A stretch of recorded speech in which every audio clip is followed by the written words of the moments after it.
आइए मित्रों, जय श्री राम, हर हर महादेव। मित्रों, आज आप भाइयों का और बहनों का पुनः से सनातनी वर्ल्ड यूट्यूब चैनल में एक बार फिर से स्वागत है। मित्रों, जैसा कि आप सारे भाइयों को, आप सारे बहनों को पता होगा, सनातन धर्म से रिलेटिव हम अपने देवी देवताओं से रिलेटिव वीडियो आप लोग तक लेके आते हैं। ऐसा ही मित्रों एक वीडियो आज आप लोग के सामने हम लेके आए हैं। भगवान हनुमान का जन्म कैसे हुआ। मित्रों, ये बहुत ही गहरी बात है कि भगवान हनुमान जी का जन्म कैसे हुआ। भगवान हनुमान जी के पिता का क्या नाम था? क्या भगवान हनुमान जी के पिता का नाम पवनदेव था? मित्रों, ये भी आती है कहानी कथा में कि भगवान हनुमान जी के पिता का नाम पवनदेव भी था। अब मित्रों, ये सारी चीज़ें आज आप लोग के सामने होगी और ये सारी चीज़ें कहाँ लिखी गई हैं इसके बारे में तो भी आप लोग को मैं बता दूंगा। मित्रों, वाल्मीकि रामायण किष्किंधा कांड के सर्ग में जब उठा के आप इस चीज़ को देखेंगे तो इसमें ये सारी बातें निश्चित तौर पे रखी गई हैं। निश्चित तौर पे हनुमान जी के जन्म के बारे में पूरी तरीके से विस्तार से बताया गया है। मित्रों, कुछ चीज़ें तो उसमें ऐसी लिखी हुई हैं जो कि मुझे कहने में लज्जा आती है, मुझे कहने में शर्म आती है। एक बात मित्रों, आप लोग ये भी जानते होंगे और दंत कथा इत्यादि में सुने होंगे आप लोग कि ये कहा जाता है कि जब देवराज इंद्र ने चंद्रमा के साथ मिलके अहिल्या के साथ छल किया तो गौतम ऋषि ने अपने पुत्र को और अपने पुत्री को भी श्राप दे दिया। मित्रों, लोगों का मानना ये है कि अंजनी माता जो थी भगवान हनुमान की माँ जी, वो गौतम ऋषि की पुत्री थी।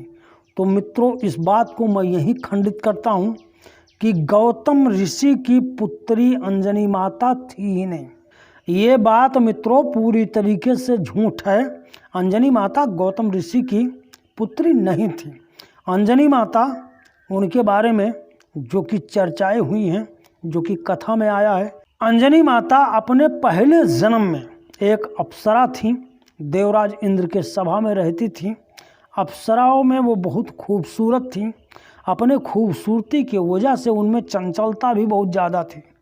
एक समय मित्रों दुर्वासा ऋषि पधारे हुए थे देवराज इंद्र के दरबार में। मित्रों, इस अप्सरा की चंचलता को देख के दुर्वासा ऋषि ने इन्हें बंदरी होने का श्राप दे दिया। जैसा कि मित्रों ये सब लिखा गया, इन सब चीज़ों को आप लोग कितना मानते हैं, आप लोग कितना समझते हैं, ये तो मित्र आप ही लोग जाने। लेकिन मित्रों, अगर मेरी मानने की बात है तो मैं तो ये साफ सीधे मानता हूँ कि हनुमान जी कोई बंदर थे ही नहीं। क्योंकि मित्रों एक बात साफ सीधे शब्दों में आप जान लीजिए कि हनुमान जी को, सुग्रीव को या अंगद को, इन सब को बंदर बताया गया।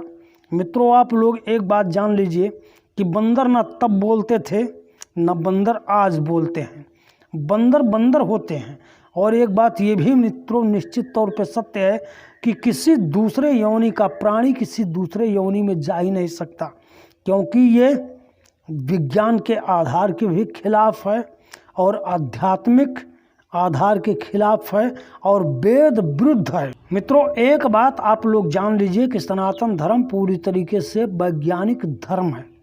अब इसके बाद मित्रों आप लोग के जानकारी के लिए बता दें, उस अप्सरा की शादी फिर होती है वानर राज केसरी से।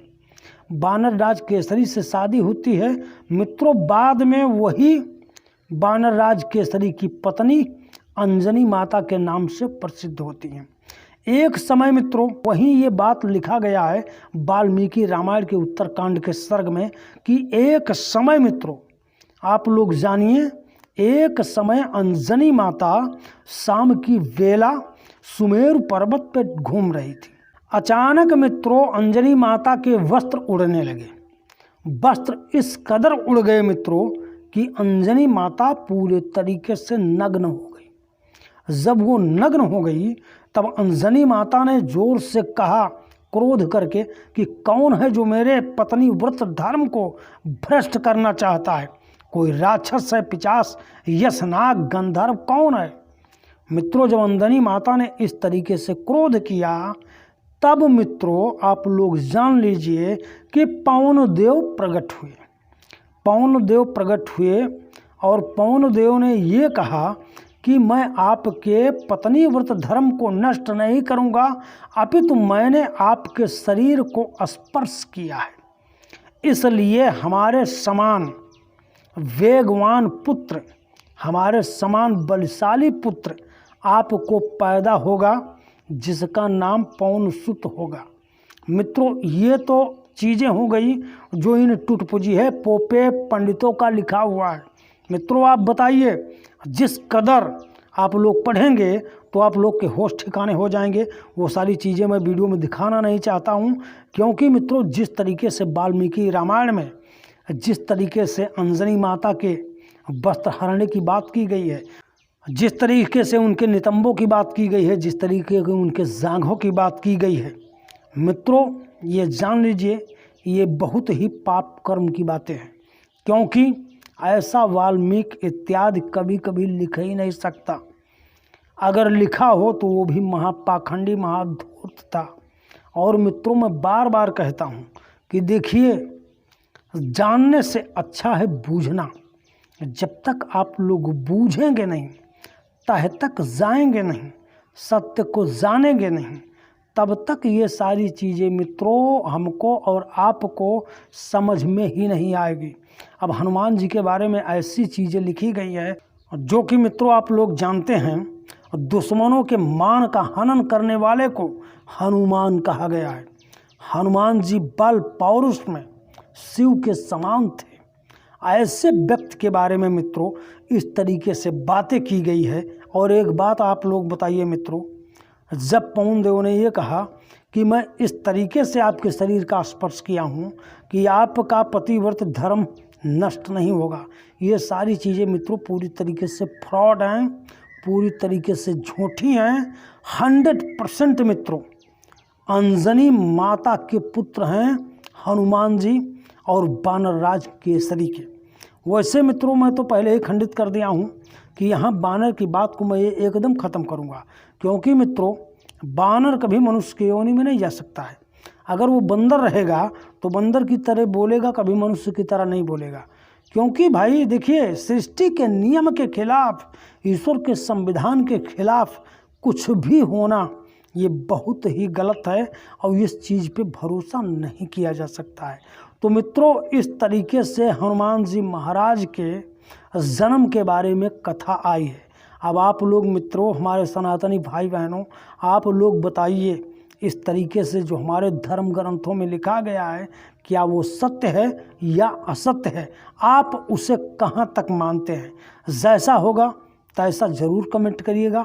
मिलते हैं फिर किसी और वीडियो स्टेटमेंट में, तब तक के लिए प्रणाम, नमस्कार, धन्यवाद, हर हर महादेव।